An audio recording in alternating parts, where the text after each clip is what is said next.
What's going on, guys and gals? You're with the Mediocre Streamers. Thank you for joining us. So today we're talking about the EA Access has apparently been going through a process of becoming a streaming service like Netflix and even the new Disney, which is coming out.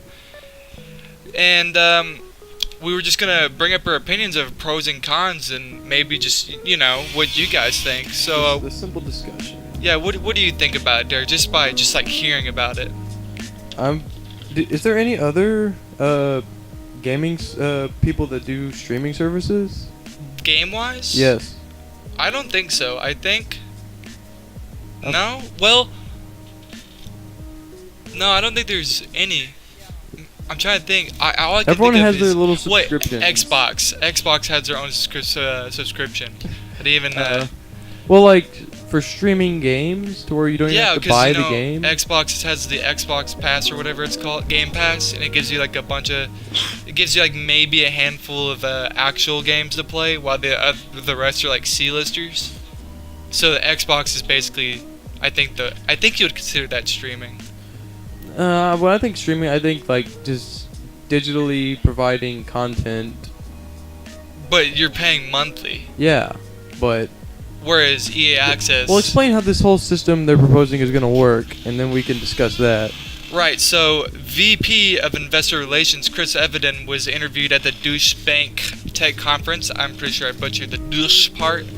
But he had claimed that they've been working on for 5 or more years now, which I thought was actually kind of insane. Consider maybe not a leak worthy, but I feel like we definitely would have heard something about it by now.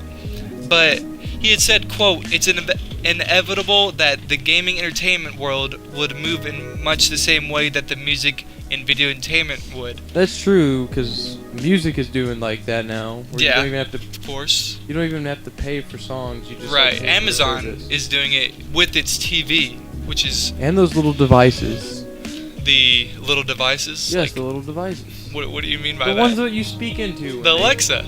The Alexa's There's awesome. other kinds. Well...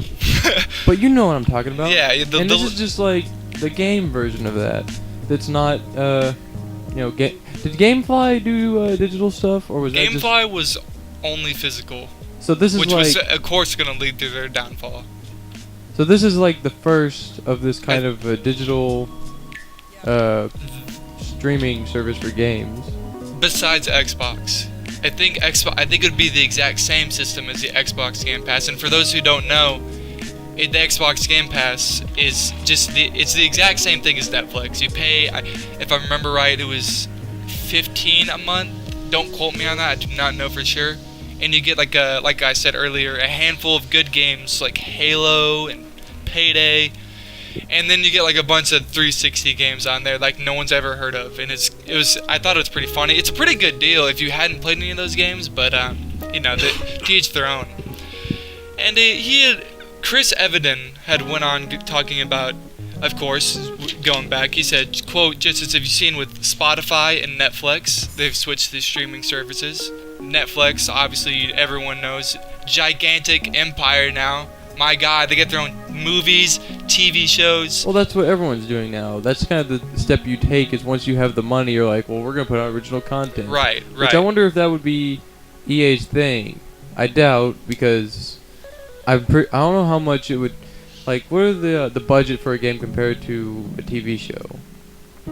What do you like? Do you think it would, like... Especially in EA's case, because EA are the ones making the games, and they're going to be providing the service. So, let's say that like they do provide the service, everyone buys into it. Would it ultimately help them? Money they make. Right, and this is where Chris Evenden comes back into play, saying, right now, he said, quote, "Right now, if you want to play FIFA in the U.S., it will cost you $460."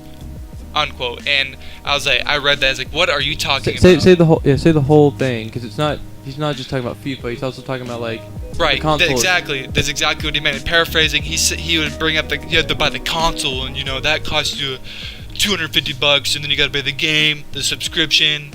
Heck, you even have to buy the TV at one point, and that's kind of weird. And I thought it was, he said, like, paraphrasing, he had brought up buying the service that will be coming out would save you a massive amount of money. And he didn't even give an exact number because, you're not going to do the freaking math at that point so early on. But Did they give a price? No. Okay. No, So, they gave nothing except just bringing it out. Like so they're for all we saying, know, this could be some expensive it could shit be.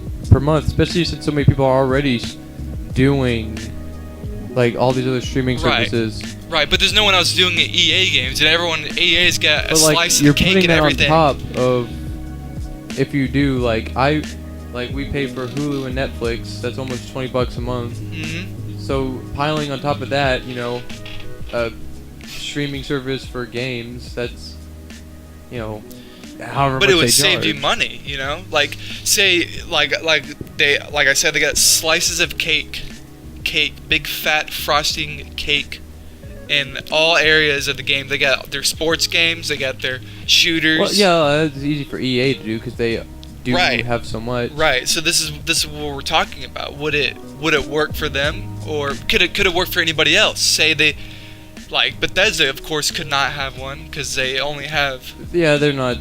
They're not that big. They're not the EA Empire of- the Electronic yeah. Arts. They're just Bethesda. Yeah, because they've got all these shooters and sports games and whatever. They do have a big catalog that they can sell you. I mean, that's why they have Origin and whatnot. But Right. They do have enough.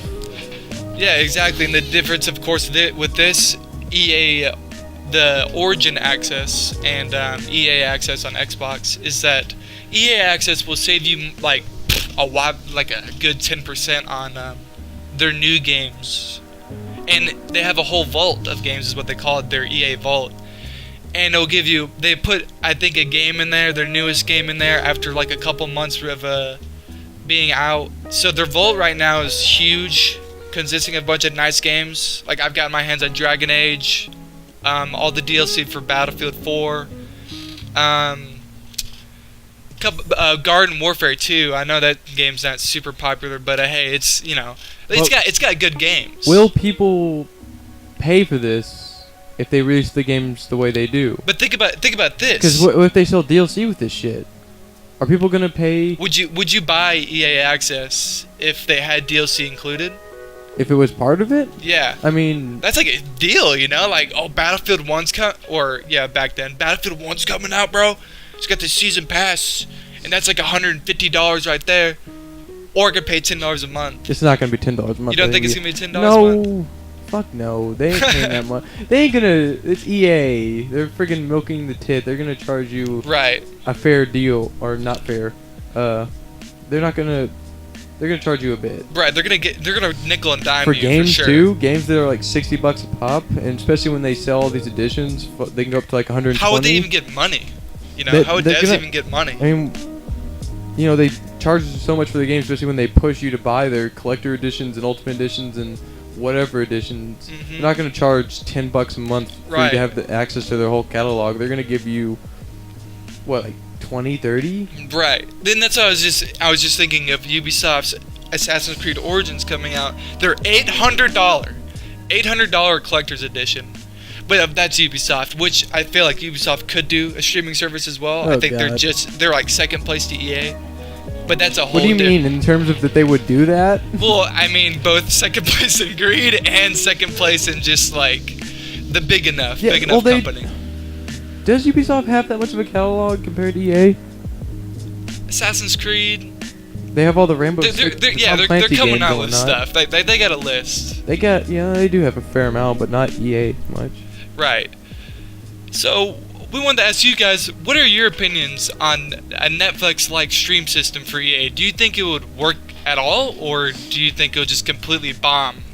If it's a fair price, I can see people doing this. Right. I don't see that being the thing because EA wants money, and you can just see that by how much they charge and want you to pay for their games. Chances are you're going to be paying a lot, especially on top of if you have other streaming services.